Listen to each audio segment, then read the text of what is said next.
How small business can adopt AI without looking stupid. I've been in tech for 40 years, worked with Ross Perot's EDS, built satellite data systems for NOAA, and I'm telling you right now, most small businesses are about to make the same catastrophic mistakes with AI that they made with every other technology wave. They're going to buy the wrong tools, waste a ton of money, and end up looking like idiots in front of their board, their employees, and their competitors. But here's the thing.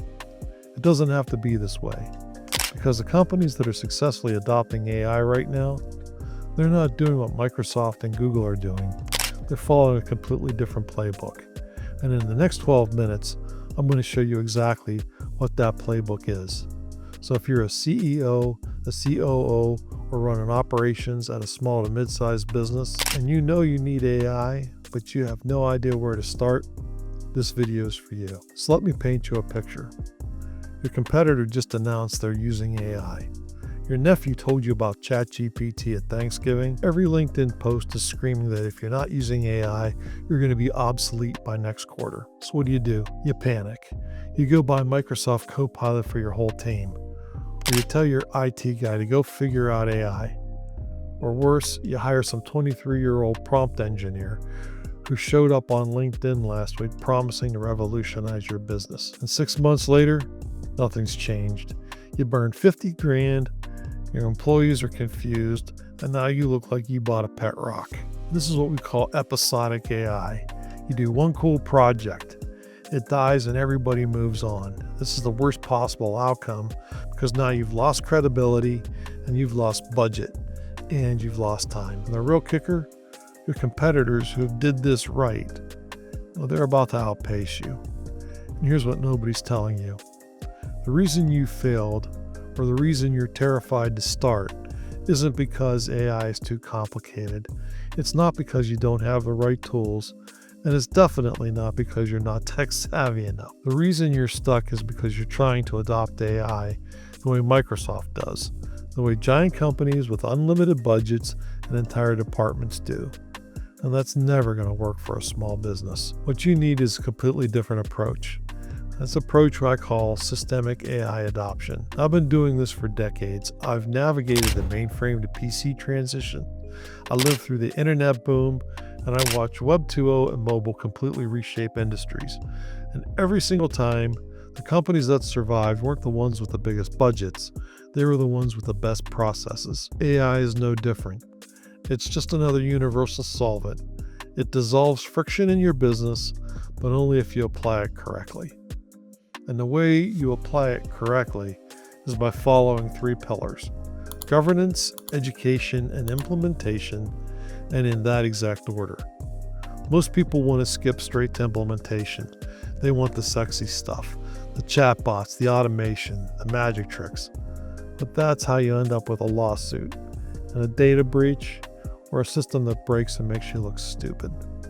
So let me walk you through how to actually do this. Pillar number 1 is governance. And I know that sounds boring, but if you get that right first, everything else will fail. Here's why. AI is powerful. It can access your data, summarize your client information, automate your workflows. But if you don't have rules in place, you're opening yourself up to massive liability. Let me give you an example. Let's say one of your employees uploads your company's financial records to ChatGPT because they're trying to summarize a report. Congratulations. You just leak proprietary data to a third-party server. If you're in a regulated industry, you could be looking at fines, lawsuits, or worse. So here's what governance actually means in practice. You need to answer 3 questions. What data can we use with AI, and what data is off limits? Who in the organization has access to AI tools, and what are they allowed to do with them? What are the legal and security guardrails that we need to have in place before we start building anything? Now, I'm not saying you need to hire a team of lawyers, but you do need to sit down with your leadership team, maybe bring in a consultant who knows this stuff, and document your policies. It doesn't have to be a 50-page manual. It can be a 1-page document that says, here's what we do, here's what we don't do, and here's why. Once you have that in place, you've de-risked the entire process, and now you can move forward with confidence. Pillar number 2 is education. And this is where most companies completely drop the ball. Here's the mistake. They think education means teaching people how to use ChatGPT. So they do a 1-hour lunch and learn, show everyone how to write a prompt, and call it a day. That's not education, that's a demo. Real education means teaching your team how to think about AI. It means helping them identify real opportunities in their own workflows where AI could save them time, reduce errors, or unlock new capabilities. Because here's the thing, you as the CEO or COO, you don't know every bottleneck in your business. You don't know that Susan in accounting is spending 4 hours a week manually copying data from one spreadsheet to another. You don't know that your sales team is writing the same email 50 times a day with minor tweaks. But Susan knows, and your sales team know.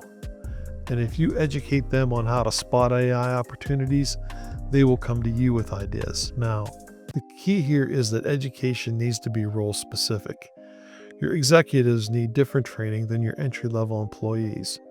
Your back office staff needs different training than your customer-facing team. For executives, you're teaching them strategically about AI, how to evaluate vendors, how to measure ROI. For your staff, you're teaching them how to use AI as a tool in their daily work, how to write better prompts, how to automate repetitive tasks, how to use AI to make their job easier, not replace them. And this is critical. You need to make it clear that AI is not here to replace people. It's here to make them more effective. Because if your team thinks AI is a threat, they're going to resist it. And if they resist it, your adoption will fail. So you need to frame it as, this is going to take the boring, repetitive stuff off your plate so you can focus on the high-value work that actually requires a human. Once your team understands that, they'll be your biggest advocates. Pillar number 3 is implementation. And this is where the rubber meets the road. Now here's the mistake most people make. They try to boil the ocean. They want to automate everything at once. They want to build some massive enterprise-level AI system that touches every part of the business. Don't do that. You'll fail. What you want to do instead is identify quick hits. Small, high-impact projects that you can execute in 30 to 60 days and show immediate ROI. Let me give you an example. We work with a franchise owner. They were spending hours every week manually pulling data from their local systems and reformatting it to match corporate reporting requirements. It was tedious, it was error-prone, and it was eating up time that could have been spent on actual business development. So we built a simple AI automation that pulled data, reformatted it, and generated the reports automatically. It took about 3 weeks to build, saved them over 10 hours a week. That's 520 hours a year. At their billing rate, that's over $50,000 in value. That's a quick hit. That's the kind of project you want to start with. Now, once you've got a few quick hits under your belt, you can start thinking bigger. You can start looking at more complex workflows. You can start integrating AI into your core systems, but you have to crawl before you walk, and you have to walk before you run. The other thing I'll say about implementation is this. You need to measure everything.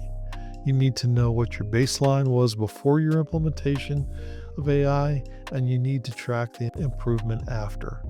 Because if you can't prove ROI, you're not going to get the buy-in for the next project. And if you can't get buy-in, your AI adoption is going to stall out. So track time saved, track errors reduced, track revenue generated, and whatever the metric is, make sure you're measuring it. Now, let me tell you a secret that nobody talks about. The companies that are winning at AI right now, they're not the ones with the fanciest tools or the biggest budgets.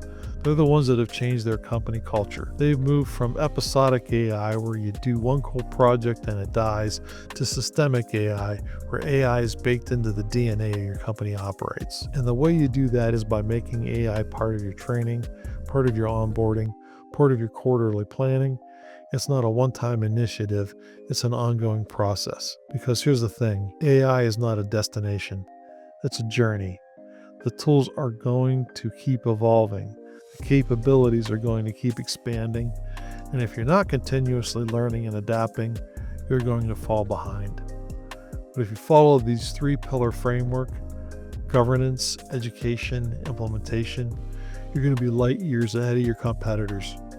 You're going to adopt AI safely, effectively, and profitably, and you're not going to look stupid doing it. If you made it this far, you're serious about this. You actually want to make something happen. So here's what I want you to do. If you're ready to actually implement this, and if you want someone who's been doing this for 40 years to walk you through the process so you don't waste time or money, book a call with me. The link's in the description for that too. Here's what that call looks like. We're going to spend 30 to 45 minutes digging into your business. What are your bottlenecks? Where are you bleeding time and money? What does your team look like? How much of your workforce is knowledge workers versus physical labor? Because here's the thing, not every business is a good fit for AI, but if you're a small company with back office staff doing manual data entry, manual reporting, manual client communications, then yeah, AI is going to be a game changer for you. We'll put together a custom 6-month roadmap for everything I talked about in this video. So if you're serious, book the call. If you're not yet ready, watch some more videos and come back when you are. But whatever you do, don't be the person who sits on the sidelines for the next 2 years and then wakes up one day to find out your competitors just automated half their business and is now undercutting you on price while delivering faster service. That's the reality. AI is not going away. It's not a fad. It's the next wave.